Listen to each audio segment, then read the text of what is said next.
pod's over before it began. All right, perfect. Hey, welcome to another episode of To Be Frank. My name is Frank Castillo. Today's guest is one of my favorites, my brothers in arms, my door guy brother, my paid regular brother, now my Austin brother. Guys, nice round of applause for Matt Edgar. Oh, hell yeah. We actually did have a round of applause. Hell yeah, dude. Dude, this is going to be awkward. This is going to be amazing. This is like when I follow a Kill Tony comic on The Secret Show. They bring me up, and it's like I could hear my footsteps walking to the mic. It is really funny, like, doing The Secret Show, because I've gone up, and then it's like, you know, roast battle and all the other stuff, but, like, I come up, and then they're just like, you'll feel the pop everyone else gets, then you'll go up, and they're like, oh, yeah. I'm like, oh, all right. Yeah, the sweet spot on that show is before the Kill Tony guys, because he puts them all together. Yeah. You know, and if you get there before, it's like a regular show. After, it's like, it's that late night, like, oh, all right, where's the check? Yeah. This guy's, this isn't Drew Nickens. I don't give a fuck. Is he going to drink a Monster? Yeah. Yeah, but yeah, man, we've had some good times. I don't think we worked together, though, at the Comedy Store. We weren't door guys together. No, but you were a door guy. I was a door guy. Yeah. I think I came 2017, 2018, I think. So I'd been passed for a few years. I got passed in 2011. Yeah, because I remember I came right about the time Tony became a paid regular and got fired. Like, I would say the crossover guys, like, who I was a door guy with, that you were probably also a door guy with. The only one I could think of was maybe Jesus. Yeah. Were you a door guy with him? Yeah, I was. Yeah, I think we were door guys at the end of me being a door guy. Yeah, that was wild. Yeah, and then Jesus got fired. He got fired? Jesus, wait, Trejo? My bad. I'm thinking Carlos de Jesus. Oh yeah, no. Trejo. He's like the most straight-laced, sweet guy. Yeah, he'll never do anything wrong. No, me and him talk about it all the time. We both accidentally get in trouble for trying to be silly. Like one of his famous stories, Jesus Trejo. Someone pulled in with a nice car and he wrote like "wash me" on it, like as a joke, and then it like scratched the paint. Yeah. And it was like a huge thing, and he was like, I just didn't know. And it was like, and Jesus is like the sweetest guy. No, he really is. Yeah. He gave me his shirt when he stopped being a door guy. He was like, this is my Hollywood shirt. One of the other door guys gave it to me when I became a door guy, so I'm going to give this to you. And I still have it. I'm going to frame it and put it up on my wall. It's got holes and everything. It's just the Hollywood Comedy Store shirt. Oh, that's it's sick. just beat the fuck up. There's like sweat stains and shit. Yeah. And I'm just like, multiple paid regulars wore that shirt. Yeah. God, I wish I still had mine. I had obviously I went through a bunch. Yeah. When I worked there, but God, I don't know. Those are like relics now, dude. You know, you're gonna find one of those in like a Buffalo Exchange. I've gone and found one of the Buffalo Exchange. I found a Brody shirt at a Buffalo Exchange. Really? And I bought it and I took it. Oh yeah, I mean, I have a few Brody shirts. Yeah, dude. I think we were talking about it, Brody. I showed you his album that's on Spotify. Yep. I put that on randomly when I'm driving, just to like, because you miss him, you know. Yeah. That guy was like, dude. I miss that dude so fucking much. Yeah, me too. I feel like he'd be here in Austin. Oh, absolutely. He'd be thriving in Austin. Yeah, he'd be here. He'd have like a renaissance kind of like Holtzman's having. Absolutely. Right now. He'd be outside drumming with the homeless people. You know what I mean? He'd just be fucking tearing it up. Yeah. He'd be way more popular too. Oh, 100%. I think what really got to him, other than, you know, mental illness, but like, you know, the career, the industry hurt him. Yeah. Like he wasn't. And which is so funny because his whole thing was like kind of mocking the industry. Of course, yeah. And it worked for a while. Of course. And then I just think it was like the joke was over and they had to move on and push new guys. And he just maybe felt like he was left by the wayside, but the best was yet to come, man. Yeah, dude. We all loved him so much. And it was also like he had such a strong, I mean, we all would walk in when he would come do stand-up. Oh, like, yeah. There was two guys that I would take a break. When I was a door guy, I would like not, I worked the parking lot. I always park cars. And I would come in 2 times a night, and that was Sebastian and Brody. Brody was one that I loved watching. And they both gave me everything. Because I felt like when you're a door guy at the Comedy Store and you're watching the paid regulars, you're a student at college and you're going to the professors. Like you're going to their class. I have Sebastian class. I have observational comedy class. Yeah. My professor, Sebastian Maniscalco, Dr. Maniscalco. Mr. Maniscalco, yeah. And Brody was more of a loose kind of like, you know, he was jokey. He connective with the audience. Yes, it really showed you how to connect. Yeah. And it was like that's what I try to preach to a lot of the new door guys when I go there. And I feel like I'm the only one that does this now, is like I will pull the door guys aside and I will give them a speech. Like I'll sit and I'll talk to them. Just same way one of the door guys did to me when I first worked there. You know, you pull them aside and you're like, hey, you get out what you put into this place. Getting this job isn't just the job. Right. Yeah. You make them do squats. Yeah. Bro, all right, tell me a joke. You're like, it's like Tough Enough. Dog, remember the WWE like reality show where it was like the wrestlers teach the young guys? 100%. Yeah. I'll walk up, I'm like, they're puking. You're like, that's not enough. Drink the 151. Yeah. But I'll tell them, I'm like, you learn, watch the comics, learn, run that room, be dependable. If you're the best employee, all the other cool comedy stuff will happen. Like, as long as you're good at your job, the comedy stuff will fall into place. And also still be good at comedy. And also, you didn't have to be that good at your job. Well, that was the thing is like, when I was like super good at my job, and there'd be times where they'd be like, all right, put Frank up. Like, it would give me more leeway. You know what I mean? Because there's people who were bad at their job, and it was just like, yeah, but then they weren't as good at comics, where it's like, just be good at your job, and if you're an okay comic, you can get better. You know what I mean? It's just weird to be like a bad comic and bad at your job. Well, yeah, I also think we were talking about this last night, how like we were both the comedians. I know in my class, like 2011, I'm past, but I started in 2007. And so everybody who started, we're all super young. And I think I just got a whiff of it. I kind of had this a year before I got past, I opened for Ahmed and one of my favorites in La Jolla. And Ahmed told Tommy, the talent coordinator back then, that he's like, you got to keep an eye on this, on Matt Edgar. He might be able to pass him here pretty soon. And Tommy told me that, and I was definitely not ready then. No, of course not. Actually, he was wrong. But that was the thing that made me work harder. It just made me believe. It was the first time it seemed like a reality to me. Like it's attainable. And I was just like, yeah, dude, in a year I'm gonna get past. Yeah. And I think everybody else was just kind of having fun, and not to say they weren't growing and trying, but I don't think the idea of being a paid regular just seemed so adult to everyone else. It was so far away. Right. And so I got it. I got past. And then everyone was like, what the fuck? And it just opened up that floodgate of like, well, if he could get past, then I could get past. Yeah. And it was just everybody got past. Well, pretty much everybody. Well, that's the thing is like, it's this, I mean, we talk about it too, this weird thing of looking at other people's plates and like comparing and stuff. And it's a terrible hole to get into, right?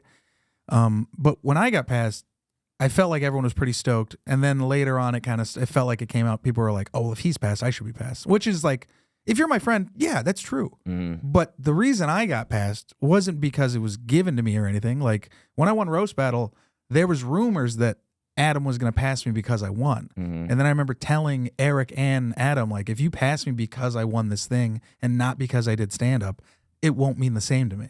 And then Adam made me wait 4 fucking years, and I was like, you should have just passed me when I fucking got out there. I was like, what was I thinking? But it made me work hard, and it made me earn it. Yeah. No one ever sees the, like, shit that you did. Like, I went in with fucking Mo, I went out with Bird, I went with Jesnick. Like, I was working real hard to try to get past. And then it happened. Yeah. Yeah, I think it was like you had to actually like see it. Yeah. But once I did, everybody saw it for themselves, and pretty much everybody got past. I mean, the guys that didn't get past, they're still like some of them still became very successful. Nobody quit. I can't think of anybody who was in. Well, I mean, obviously a lot of people quit, but like the guys that were also, in the beginning, like your little cluster of guys and girls, like you kind of know who's the lifers. Yeah. You know what I mean? And then some people, and that's kind of a thing in the beginning of comedy too, the rude awakening of it all is the people that quit, and you're like, oh, I thought we would be friends forever, and they're gone. Yeah. And you know what? There's no ceremonial retirement. They disappear. And by the way, that's the most respectful way to do it, is just to fucking just disappear. Irish goodbye your career. Irish goodbye your career. Because there's people who are like, I'm quitting comedy on Facebook, and I was like, dog, you didn't have to post that. Like, you could have just let, Yeah.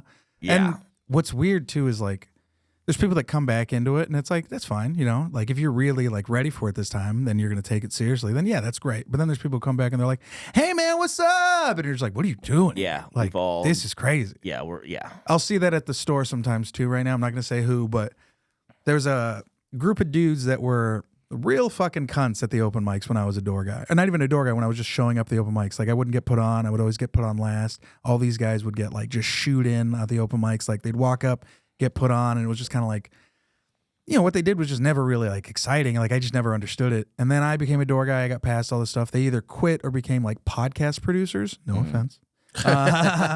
Which is like fine, or they're like, fucking Tim Dillon's best friend. You know what I mean? Like they're not like comics. And then they like come back and they hang out at the store and they're like walking around, because their paid regulars, their newest paid regular's a friend of theirs. Yeah. So then it's just like, well, you're not even supposed to be back here. Right. Like you're only here because of him. And then now you're like, hey, you think I can get on potluck? Blah, blah. And it's like, no, dude. Yeah. Fuck out of here. Yeah, they find out. I mean, funniness wins anyway, so. Of course. If they're not. And not always. I mean, like, believe me, dude, I when I got passed, I was not the funniest. Dude, me neither. And there was way more people that were more deserving. But then. It's the work ethic. I think it also does something else where it lights a fire in the real ones. And honestly, man, like, the more. We were literally just talking about this before you hit record. It was that, like, the longer I do this, dude, I don't give a fuck what anybody else is doing. I used to when I was younger. Now that it's like 14 years in, you're like, yeah, all I could do is just focus on me. Yeah. Not even just like me. Like literally, it's just the joke. It's the next joke. It's the next joke. It's so simple. And you complicate it with. I think even being in LA for as long as I was like, you get lost in the industry. Oh, of course. You got to audition for this commercial. You got to get an agent. You got to get a manager. Where are your headshots? Have you updated them? You see someone taking classes. You see someone getting something, and now you're falling behind. But like something you didn't even want. Maybe it is more about when I got here. When I'm in Austin, I've been here for about 2 years, and it's like the next joke is always way more rewarding than any of those other things. Of course. They also lead to those other things. Of course. I mean, the second you guys told me to start coming out here, I've been here, what, a year and a half now? A year maybe? Just back and forth. My comedy's improved. My career's gotten better. Like, I just feel better as a comic. Like, I'm creatively more satisfied. And then you go back and you do stand-up in LA and you're like, oh, yeah, no, I am better. Yeah. I'm better than everybody. Yeah, no, I'm just kidding. It's like practice, dude. Yeah, you've just been practicing. It's so simple. Like, we all think that there's this mystical thing. And I get the argument. Like, I know that, I'm do I call it fortunate or am I just that damn good? No, a little bit of both. Because there's people that are that damn good that don't get in clubs or passed or whatever. And here I am. But I still think that those people that are, if you want to be great and you're not in at a club, but you want to be great and you're dead set on becoming great, like, dude, you don't need any one club. I've watched so many people, like, figure it out everywhere else. And, like, we all get what we need. I needed that. I needed a club to, like, bomb in for a decade. I needed a home. Yeah, but not everybody needs that. And you know what? You'll get it, man. Like, there's no... I was talking with a friend, and they were like, why do certain people not have to be as funny? They just get it easier. And it's like, I don't know, but that has nothing to do with you. Yeah, and it feels like it does, but it doesn't. No, and it's like, if anything, you think you're better off not having to do better than them? Look if you have to get better than somebody who already has what you want, but you have to get so much better than them, you are only going to be better for it. So why is that a bad thing? Yeah. Like, rise to the challenge. The softest I ever was in comedy were always the times I was the most comfortable. Yeah, 100%. I told Hannah, I was like, I have money now, and I've never been more uncomfortable than when I've had money. When I've had because I've been poor most of my whole life, right? Like, I know how to live paycheck to paycheck. That's where I'm comfortable, because that's like been my whole life, right? Hannah has stability, so she knows what it's like to not have to stress, right? Whereas like me, I'm just like, oh my God, when's the other foot gonna drop? Like, it's terrifying to me. So it's like, I just kind of feel like I put that into comedy too, where you're like, oh, I feel like I'm losing all these things, but it's like, no, it's just, you're fine. Yeah. Yeah, dude. I mean, it's just, like I said, when you keep it as simple as joke to joke. Joke to joke, it's easy. It's way more fun, too. It is. Like, it's fun thinking of something. And, dude, like, even when you're in those places where the jokes you have are working so good, you're cooking. But, dude, even that, like, like if you're not writing, then you're gonna run into a a plateau or just growing and it gets pains. Boring. You kind of become a prisoner of your jokes, the ones that you already have. Yep. And it's like just try new shit. Just it's try. So much fun. And I don't know, maybe I'm just like privileged here in Austin, but I don't think there's another way to approach stand-up. That's why, dude. If you wanted it to be fair, if you wanted it to actually be fair, like a fair life, there's many careers that are way more fair. Oh, where absolutely. Like when you work hard, you get promoted. If you're there for a while, you get a tenure. Like these things are in place for fairness. Yeah. Do that. Not because in comedy. Do not expect fairness. Nope. It is not fair. By the way, if you succeed at comedy, that's not fair. There's people out there busting their ass to raise a family in the blistering cold for way less money than you, and it's not fun, and they live this way an entire lifetime, and then they die. Meanwhile, we're out here living our fucking dream like a fantasy land, and that's not fair. No, absolutely not. It is. You're right. So what is fair anymore? I hate that. I hate when comedians say it's not fair. It's so entitled. That was the thing. Like, I remember... Be a carpenter in Cleveland, in some cold-ass fucking state where it don't matter how you're feeling that day. You got to get up before the sun comes up. And you think it's cold. Like, dude, you think it's cold to go outside. Imagine having to work outside, and you need your hands. You can't even use your gloves. There's like, you need the fucking dexterity, and your joints are frozen over, and your wife's a bitch. Matt, where did you go? And your son is a daughter. And you're fucking pissed. Can't hold the flashlight right. Right. That's so fucking that's funny. That's not fair. Yeah, that's so funny. But it's so true, because I remember being a young, upset comic, and Moses, I'm sure, has multiple stories, because he was like my big brother growing up at the store. And I remember, I told you the other day, I was like complaining, and he sat me down, he looked at me and was like, don't get mad, get better. And it fucking crushed me. But he was 100% right. Yeah. Where it's like, anytime you get upset, just get fucking better. Focus on you, focus on writing. It's the only way you can get that anxiety, that like anger out. It's like, no, just focus on being a better comic, and then everything will fall into place. Like, case in point, I've been doing this 13 years now. Credits, comedy, all that shit, right? This is like the second time I've auditioned for JFL, right? First time I finally got into Moon Tower, where it's like, I've been doing this 13 years. At a point, the festivals look bad for not doing their job of finding the right comics, or like actually going out and looking, right? And it's not on them. There's so many comics, but it's also like, yeah, man, like just get so good that people are like, wait, well, why haven't we fucked with you yet? Yeah. That's, just get those that things good. like, I remember that's what I'm saying is like, those are the things you think matter and they hurt your feelings. Like, I mean, I've never even showcased for JFL. 18 years. I remember. And like getting past everywhere else and everything being great.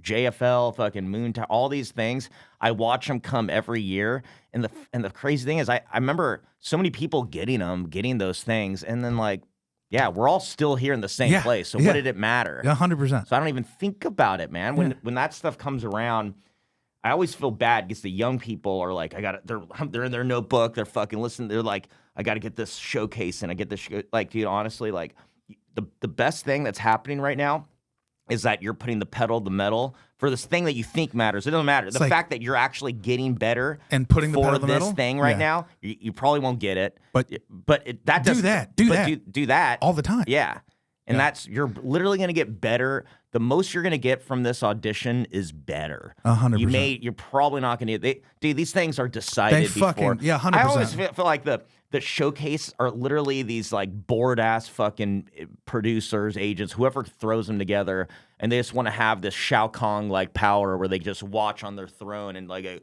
no, and then like they see a hot girl that like just talk. Dude. I mean, that's how it was with Jeff Singer, the old JFL guy. Because I remember after Roast Battle, I went and like saw him, I introduced him, and he was just like, "Hey." And then just was talking to some chick, and I was like, "Oh yeah, this guy sucks." All it's for is them to be. By the way, when you get to the festival, it's for the agents to get drunk, dude. Yeah. It's not.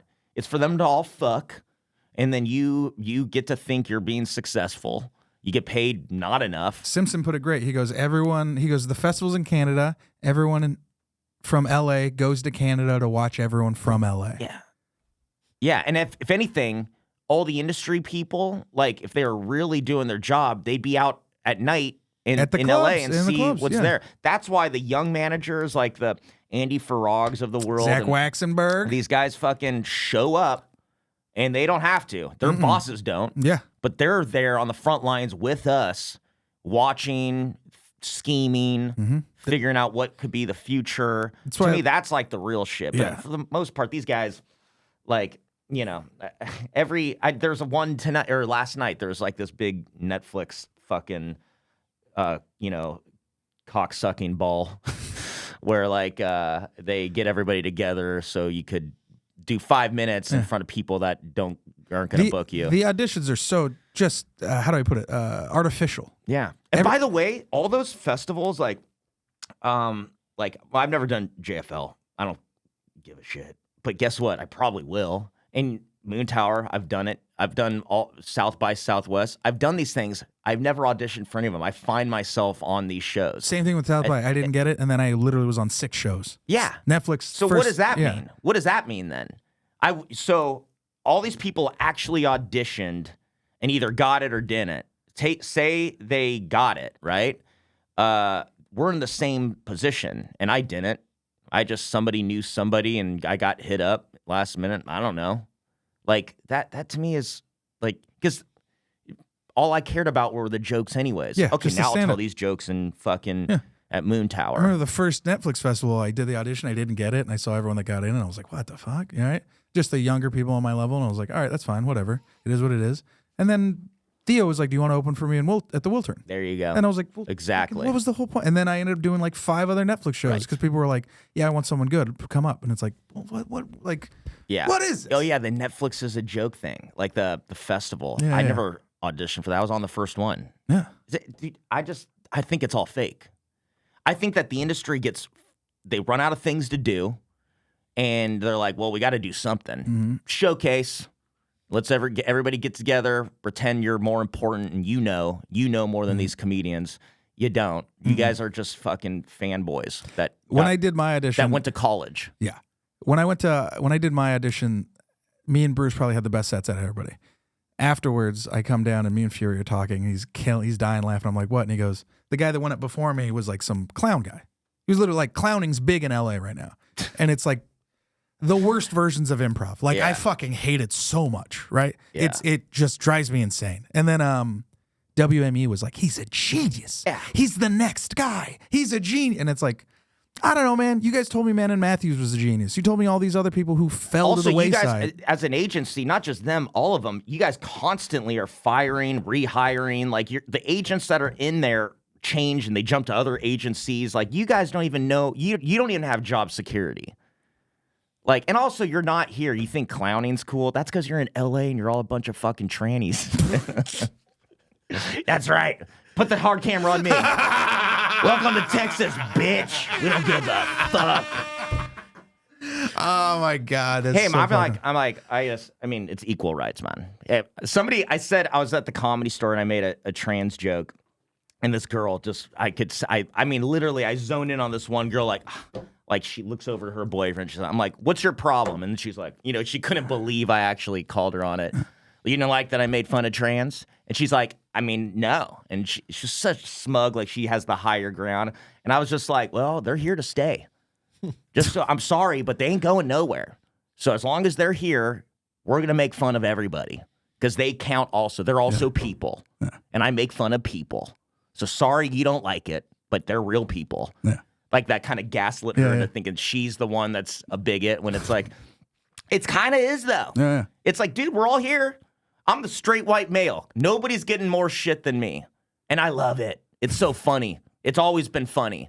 Fucking Chappelle's white guy voice. Yeah. I didn't know I couldn't do that. I love it. Yeah.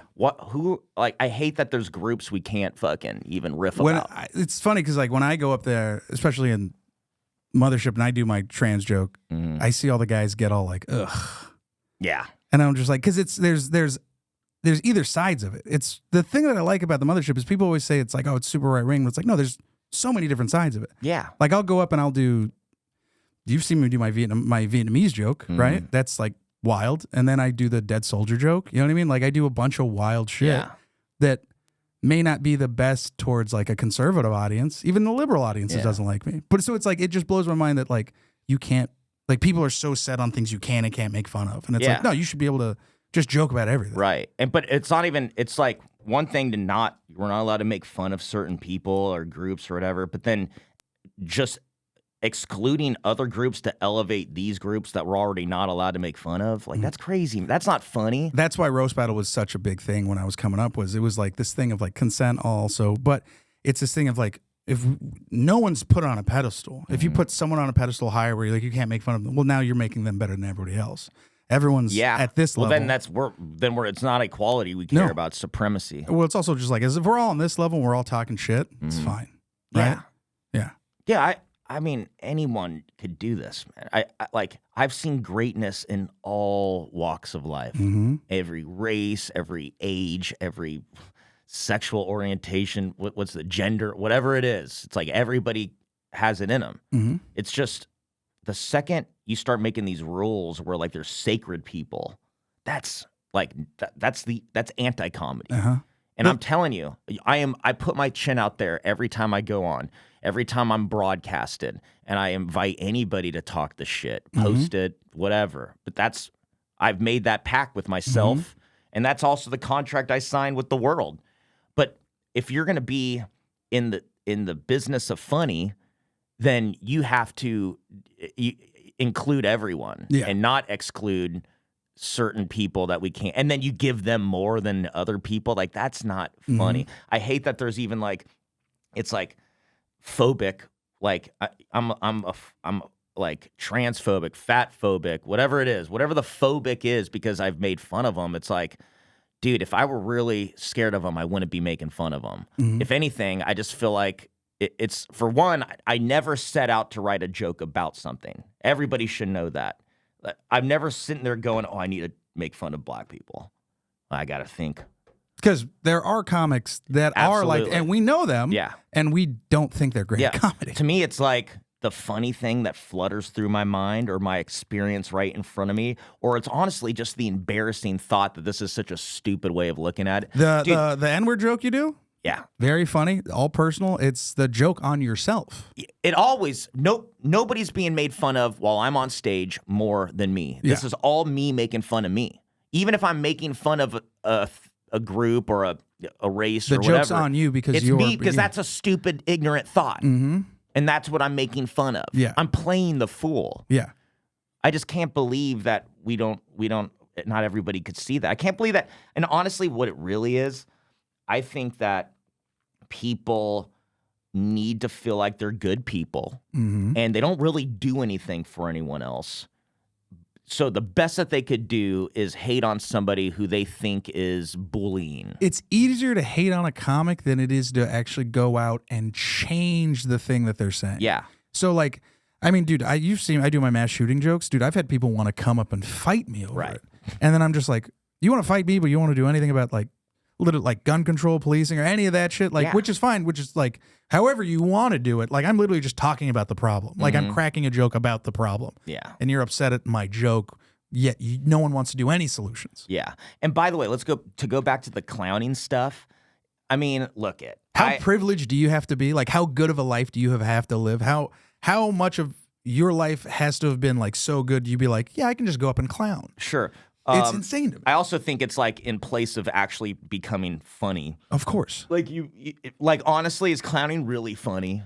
Are people actually laughing? And if they are, that's great. Keep it going. I've seen one clown where I'm like, all right, this is, but it's like improv, where it's like you see good improv, you're like, this is phenomenal. Like this is how you do it. You see bad improv, you're like, this fucking sucks. See, the truth is funny wins, man. Funny if wins. It's actually funny, I'm here for it. If it's not, I'll give it so much opportunity, and then finally be like, all right, this thing is just not fun.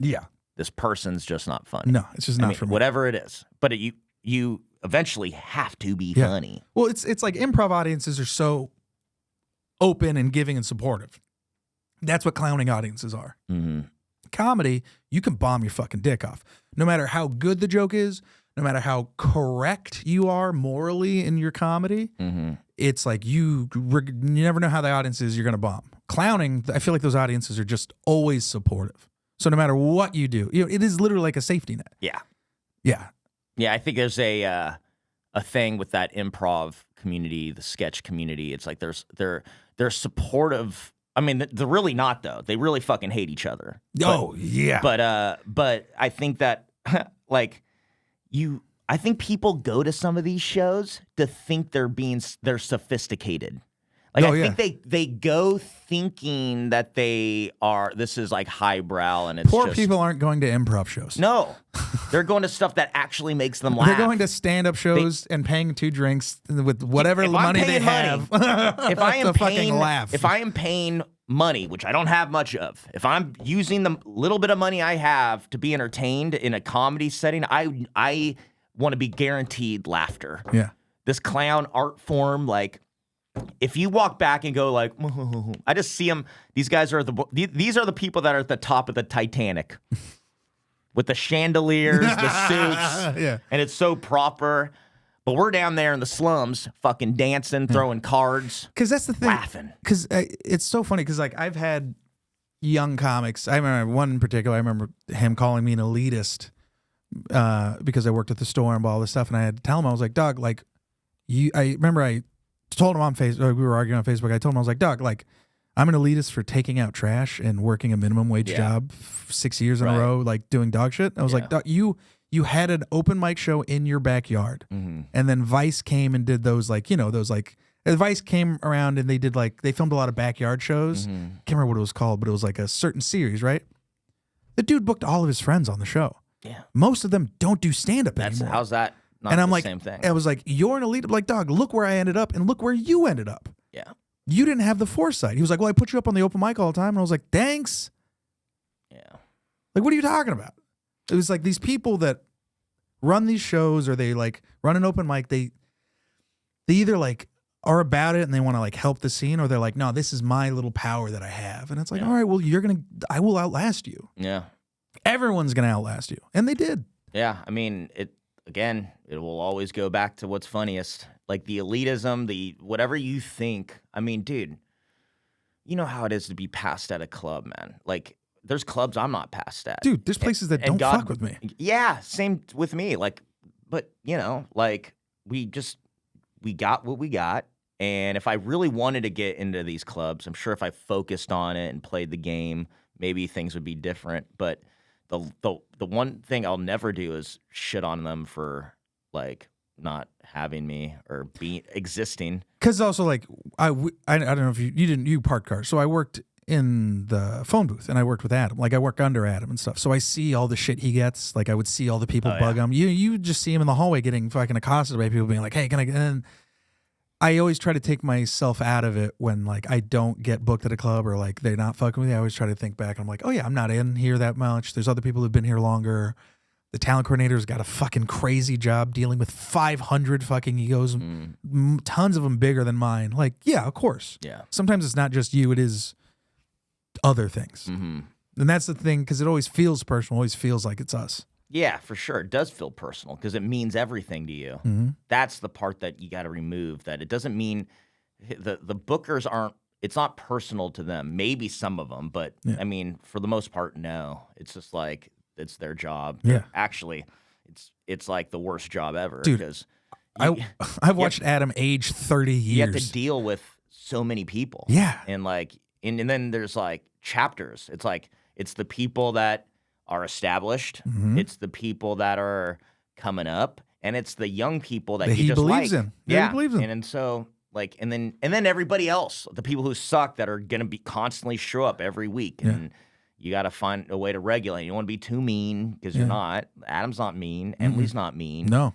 I mean, I don't know about any of the other ones, but I think these people do their best. Yeah. But like, it's a shit job, dude. I wouldn't work. Dude, I don't think they get paid enough for sure. Like, dude, I've watched Adam get screamed at. I've watched Emily get screamed at. Yeah. And I'm like, dog, I would never scream at a talent coordinator. It's insane. Like, no matter how big, how crazy, like, So even entitled. it's insane. Yeah. And it's just like, okay, like you could do. Did you start comedy to get in at these clubs? Like, did you start comedy to be a comedy store guy? No. Like, you started it to be a comedian. And that could happen anywhere. It doesn't take any one club. Nope. So, hate for the bookers is pretty crazy. Now look it may feel good on the inside. Oh, it feels so great. Yeah, and that's fine. But to make it about them and that it's totally not you and your ability at stand up, yeah, absolutely. Yeah. Because that's the other thing is like, well, if I was better, then I'd be in. But it's like we all have our fucking challenges up there anyways. Of course, we all have the thing. I mean, like even just to go back to like, you know, like bigotry or what they think that is, like, dude, I swear to God, people don't like me because I'm just a straight white guy. Not everybody, but like I feel it, man. I feel it in certain shows I go. It's like I could see it. It's mostly white women for some reason. I mean, but listen, it's because they mostly fuck guys. That it's always are like white me. women because a lot of it is white guilt. Yeah, but I also think it's like I think for white women, and this is my stupid ass uneducated opinion, but I think that it's because they mostly fuck white guys. Or these specific women have, and so there's like a inherent resentment that they don't even know. It's like I remind them or whatever. I trigger something, right? Well, it's also this weird thing of like being offended for you. Like I've felt that too, where like someone said something about being Mexican or whatever, and they're like, "Oh, can you believe that?" Blah blah. I'm like, I don't give a fuck. Yeah. Like I've been around white guys. I think again, it's also time. that thing where like that's the best in their mind. This is them being a good person. Yeah, which finally they're being doing a good something. person's great, but it's like it's weird. Yeah, but is being a good person what lies within, or are they doing it for themselves? What you do, what you do for the world. There was a girl when I had a show at this, it almost looked like a bookstore. It was like it was on the east side, so pretty hipstery. It's like a coffee shop, winery, bookstore. And they had a comedy night, right? And I had to go to another show, so I told the booker, I'm in a hurry, I'll go up first. I'll cold open this thing. So I go up, and it's like I'm cold opening, so it's a little stiff, but I'm piecing them up, I'm putting it together. I'm building it into a little bit of a set. And there was this one joke. I had never said it before. I said something like, let's talk about this time I got roofied. And I said... Which is a great joke by then, huh? Thank you. Yeah. Well, this was the first time I ever said it. And somewhere in the joke, I said, like, I had referenced, like, oh, I'm getting raped. I used the word rape, but I said it, I'm the one getting raped. And whatever, the joke worked in that moment. This was in the beginning, like it's such a different joke now, but it worked even a little bit then. And then there's all these books, and some girl in the crowd heckled, and it was funny, but nobody heard it. So I was gonna say it, and I got her to say like, that's funny. Did you read a book about how to do comedy? You read one of the comedy books here, or something like some stupid reference? From the back of the room, I hear, maybe you should read a book about comedy. Just mean, nasty. Like this girl's heckle, you could tell she was funny. playful. Yeah. This was like coming from an angry place. And I look, and it's literally the barista, like bartender who works there, who's serving the wine or the coffee to the customers. And I was like, I love how I'm being heckled by the barista. And then there's two of them, and they're both these girls, different colored hair, the worst, white, the worst. Yeah. And they both, we're not baristas. They're like so offended that I call them a barista. And I was like, you're not baristas, but you like work next to a coffee machine and you serve coffee, but you don't identify as barista. And they're just going off and like coming from the guy who told the rape joke. And then the audience, who's a very hipster, probably more on the woke side, you hear this in here like, oh, like, why do you? Yeah, well, why now you made it weird? Yeah, everybody was fine, and and I was like, wait, rape? I mean, I'm talking about me. I'm talking about the time I got roofied. Now I'm explaining this. Now, yeah, which is by the way she's yelling funnier. over me, and finally, Rachel was there. Rachel Wolf's my girlfriend is like standing in the back, and she's look at same with her. There's a level of respect we have. If she's getting heckled by some dude, as the dude in me wants to strangle this guy. Absolutely. The comedian is like, let her handle it. She's the pro. She's dealing with this. But there's only so much you could do. So this girl would not stop. Finally, Rachel's like, it's a joke, you fucking bitch. And like just goes, now Rachel's chiming, now she's chiming, they're yelling back. And then finally I'm like, all right, guys, well, I'm done. Yeah. This ain't gonna turn around. Like, I get out, and it was a whole thing. But these girls, it's like, they they literally thought that night. Oh, because I talked to people later that after the show that got to know these girls. They're like, they were just patting themselves on the shoulders. They got rid of the fucking misogynists. They're high-fiving. They think they're really good people. Like, you ruined the whole show. As if they are actually better people than me. To me, I'm like, what do you do for humanity? You know, every single night for the last 18 years, I have brought laughter and joy to people, for better or worse. I go in there and I make people laugh, and I love it. And I do it to make them happy. Absolutely. And it makes me happy to do that. And I've dedicated my life to figuring out how to do this at the highest levels, to be the funniest to the audience. Yeah. And you serve wine or coffee or whatever you think you're doing, but you fight off the bad guys. That's your contribution. Like, you're not better than me. Yeah. And then, like, months later, it's so funny because I saw the girl who booked that show. I did another one of her shows, and she's like, you're going to love this. I ran into those girls, and they didn't know who you were. They found out, and they're like, oh, my God, I can't. He's like an actual comedian. I'm like, what did they think, though? They thought I was an actual racist, misogynist. Like, I'm up there telling jokes to audiences who are laughing. You just had this. You're the only one with the problem. Yeah. So it's like crazy to think and be like, I'm going to ruin the show for everyone that paid money. I'm doing this on the behalf of everybody because he said a word. Yeah. When it's like, dude, what are you doing? And you know what I did? The artist in me took it like to heart because I'm like, well, okay, so the word rape is what triggered them. That is a hard word. How can I get through this joke without using that word? And the way I walked around it became the joke. It was way better for it. Yeah. So she wasn't wrong because I made it right. But it's also the thing of like, and this is the thing that I get in a lot of arguments with a lot of comics in LA about, and just friends of mine that like comedy, where it's like, there needs to be the ability to fail. Yeah. You need to be able to go up, say something completely wrong, and then be corrected. Yes. Right? Because that's our job as comics, to figure out and then correct it, right? So there should just be that. So if I go up, I say something, it's off color, it's fucked up, that's on me. That's fine. The next time I go up, it'll be better because I'm going to write it, blah, blah, blah. But there needs to be that fucking time of it being bad. Yeah. And people need to be able to fail and fall on their faces. Right. Like when Chris Rock talks about the difference between N-words and black people. That bit was he talks about it. He goes, I did that bit. People hated that bit. Yeah. He's like, and then it turned around. Yeah. He's like, and then I figured it out. Crafted it. Yeah. He practiced it enough. That's the thing. It's like these people think like, you know, it doesn't come out perfect every time. I'm talking to a mic so much that some of it's not going to be right or politically right. Dude, I felt so uncomfortable on stage where I'm like, ugh, I fucking had to eat that one. Yeah. Oh, me to this day. I mean, it always just happens. But then you judge my entire my entire self on something I said, and then you think you're better for it. It's like, that's just not. And by the way, little white women, if you actually had friends that were other things other than you, and I know you probably think you do, but just so you know, like, you look at pictures of me and all my friends, there's not one, it's not just white dudes, I'll tell you that. And guess what? We're all making fun of each other for whatever our background is. It's also like, when I grew up in the Bay Area, I grew up in a multicultural pot. So I group of white guys, a group of Filipino, a group of black guys, and we all just talked shit and made fun of each other.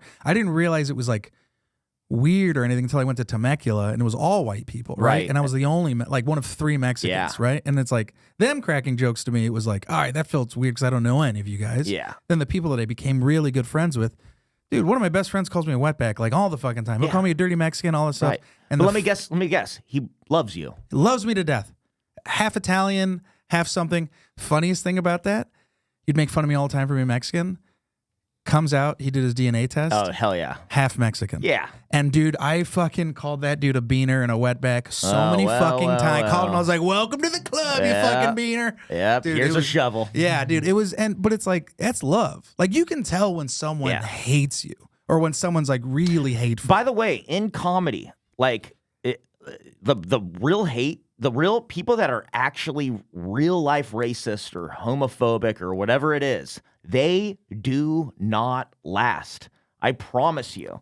Because we filter ourselves. If that was actually going on and there's a real Nazi, it's like, all right, dude, they're not getting booked. They're going to stop getting booked. They're going to be isolated, and it's not going to go anywhere, except for if they play to all the other racist people. Maybe that's fine, but... Well, I mean, you go up, be racist, you'll get a crowd. You'll get an audience. We've seen it. Oh, yeah, you definitely get a crowd being an actual racist, and it's like a literal rally type crowd. Fine, but that's not the majority. That's a small percentage of comedians. And if you look, like those guys are never the mainstream guys. They're not working the mainstream clubs. They're not like doing Thursdays, Friday. They're renting out venues. Yeah, they are literally renting out ballrooms to throw their little shows because nobody else will actually have them. Like that does get weaned out. You could trust the system. Yeah, like we police ourselves, and nobody is more harder on comedians than other comedians. Bro, I mean, if I start fucking up, you guys will fucking put the kibosh on me. Like, well, I mean, you guys are all friends. Yeah, but it's like you're not gonna like change your entire ideals. But if I did, people would be like, "Oh, Frank's fucking chilling it up," right? And people would cut me out, right? As they rightfully should. Totally. Yeah, we don't, dude. We don't like. We're not cool with it. We're not cool with actual hate. We make fun of all kinds of people. I do not hate any of the people I make fun of. That's why roast battle... I don't think I could write a joke about someone I hate. I mean, just me. I'm sure other people can. Yeah, but that's not in my range. Like, it's not funny. For me, it has to be fun and funny and lighthearted a little bit. Like, I'm not that controversial. Yeah. So I don't have that rant comic thing where I have to be angry. Like, it's the opposite. I have to be having fun for it to go well. Yeah. So I'm not going to talk about something I actually hate. Yeah. You know? Yeah. Man, this was such a fun fucking... Dude, we fucking got into it, dude. I love it. All right, what time is it? 46? Oh, cool. We'll get into these questions from my wife, and then we'll fucking... Dude, this was so much fun. Yeah. So much fun, bro. This is one of the things is I just love talking comedy with you, because it's like, you know, we're fucking... Dude, I'm obsessed. I literally, like, could talk about this stuff all the time, and I really do. And I was somewhere the other... I was with this retired quarterback from the NFL the other night, and he had saw my set, and then he comes back, and I don't know a thing about football, but he had all these comedy questions. And I was just like I was like kind of the quiet, weird one in the room, but he had comedy questions. I was lit up, and I could talk to this guy. I remember thinking like, oh, I'm talking way too much right now. I like just took over because he had a few questions, and but that's what he wanted. The thing in me, you know? That's what he wanted. It's the thing I know about more than anything. Yeah. So that's what I'm going to talk about. Question 1. Oh, okay, cool. What is something that you deal with, like, when it comes to, like, anxiety or, like, just overthinking? Like, what are some of the things that you do to, like, control that, like, meditation or whatever? My anxiety is probably mostly hypochondriac. I'm a hypochondriac. Really? Yeah. Oh, I didn't know that. I've gotten really good. I would lose days to thinking I had cancer or MS. Bro, you and me fucking both. Those kind of diseases where there's so many symptoms, I would just Google it and shit. And but what helped me was I actually had a roommate, Freddie Lockhart, shout out, one of really funny guy. He was older than me. He's kind of like a big bro, and I lived with him. And you know, when you live with a comedian, you share a lot. And I think I told him about how much I thought I was scared I had something, and he said, you're not doing enough in your life. Like you're bored. He says like idle hands is the devil's workshop, right? It's an old saying. Idle hands is the devil workshop. I think that's how it goes. But it made me realize like, oh, I'm hung up on this because this is the biggest thing. I have nothing else going on in my life right now. Where the biggest thing is what if I die? Yeah. It actually is like a dopamine release because it's so like it's so scary. And like because that would be the biggest thing going on in my life would be the end of it. So I started to focus, really just like learn to focus, work, do other things. If you just start doing something, you're not thinking about that. Yeah. So to me, anxiety can be weaned out just by effort somewhere else. Was there any like big, like really bad, like hypochondriac episodes that you had? Like anything ever manifest where you're like, oh, I got to check? Like, well, when I was a kid, I had this, and I still kind of do. I had this like intense fear of throwing up. Like, just really? Like it's an actual, I forget what it's called. There's an actual phobia for it. I definitely had it when I was a kid. I don't know why. I'm a pro at throwing up now. But I would literally I would throw up. I would just think about it. I always was scared it would happen in the morning, like before the sun came up. So if I woke up and I'm alone in my bed, I would like, what if I throw up? And I'd be fine. What if I throw up? What if I throw up? Oh my God, do I feel like, oh. And then you'd make yourself throw up. Yeah. Dude, I needed to hear this because me and Hannah talk about this all the time where I'll be like, hey, I think that something's, and she's like, dude, what do you, like, you're just going to make yourself, you're thinking yourself into it. Yeah. And I'm like, oh shit. Yeah.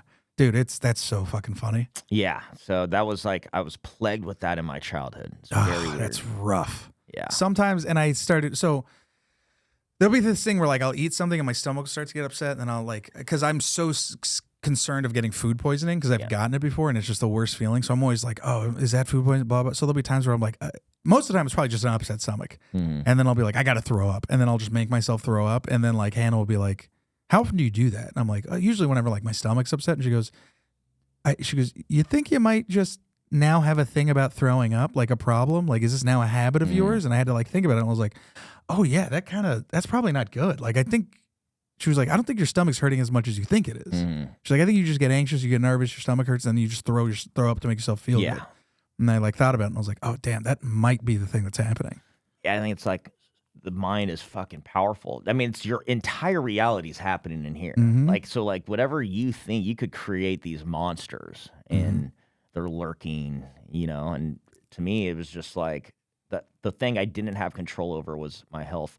You know what honestly, what helps me these days is I watch videos of people talking about their near-death experiences. Dude, I got into NDEs. Yeah. Like I've gotten so into NDE experiences. It gives me like this like hope that like there's something else and it gets way better after this. Well, I always thought so worst case scenario, I die, but then that could be the best possible. Oh, I mean, I showed you that clip, that music, the ending of that music thing. That clip that I played you was the two philosophers talking. Oh yeah. He was talking about reality and the like, what's it called? What was it? Not infinity. Shit. Eternity. I mean, I could play eternity. How eternity is now. Eternity is now. This is eternity. Yeah. The experience of life is eternity. Yeah. Because there's, what happened before, we don't know what happened after, and that's what we end up returning to. So this is like, that's like mushroom shit, though. Yeah. You ever eat mushrooms and like the time gets sucked out the room, Yeah. and everything feels all at once. Yeah. The beginning, the end, it all is right now. All right. Any heroes that you looked up to as a kid that you might or may not still look up to now? That I don't look up to now. No, or did look that up I to. do still look up to.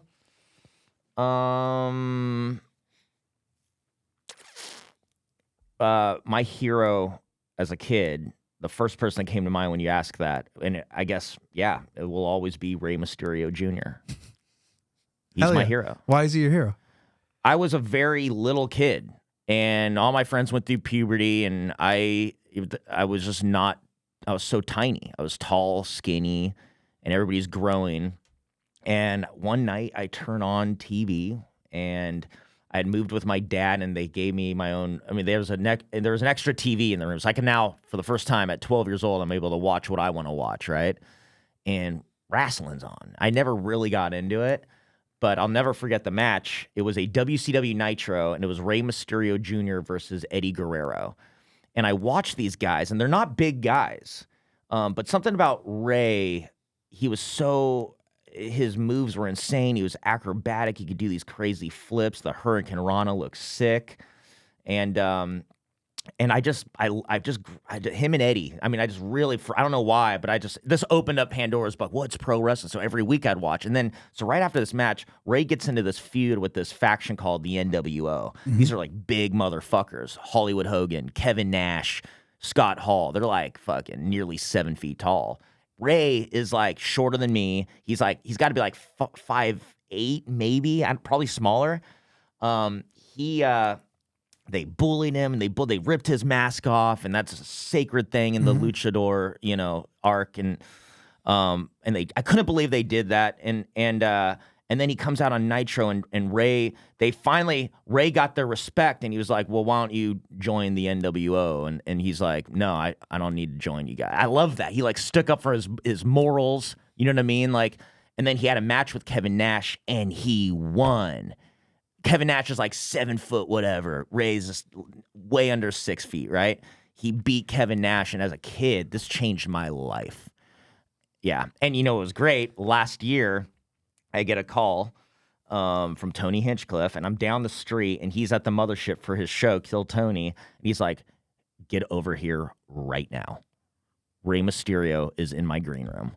And I just ran. Whatever I was doing, I ran. 37 years old, running down the street to meet my childhood hero. Full sprint? Full sprint. I get up there, I'm out of breath. And you know what's so funny? This is all meant to be shit, because I'm running up, so I'm huffing, I'm puffing, I'm going. I open up the green room. It's crowded. There's a circle of people. There's Tony holding court. I see Ray. I see some other people. And as Tony's like saying this thing, and then, oh my God, here he is right now. Ladies and gentlemen, Matt Edgar. He's your biggest fan. And I'm like literally walking to his, Tony started introducing me before I even got there. I have a friend coming over right now that he loves you. And the way he brought it up right into me being there. And I just took the torch. You are my hero. And I just I marked out all over. But in such a, like sometimes you're cool, you're slick about it. Yeah. And he's laughing and I'm like coming up with stuff and we're just talking about times. I got to spend a good hour with the guy and just talking about these things that meant the world to me. And this guy's such a pro that he's heard this for decades now and he just totally knows how to act and but yeah, I mean that's my hero, man. Yeah. Still to this day. I mean, when I think about stuff that has shaped my life and the way I see it, Rey Mysterio becoming the giant killer in the late 90s of WCW will always be a part of me. Hell yeah, dude. Hell yeah. All right, last question. I guess that's a question more just like a statement. Is there anything you want to say to young comics? If you could go back and say something to a young comic, even you as a young comic, what would you say? The one thing, if I only had one thing to say, right? It could be a sentence or whatever. I'm going to say just one thing, though, okay? There's a lot I could say, but there's one thing I will say. Listen to your sets. Record your sets and listen to them. You will give yourself more information than anybody else can give you. Mm-hmm. I could say all these things. Some of it would resonate. Probably a lot wouldn't until you experience it. But nobody's going to teach you more about yourself than you.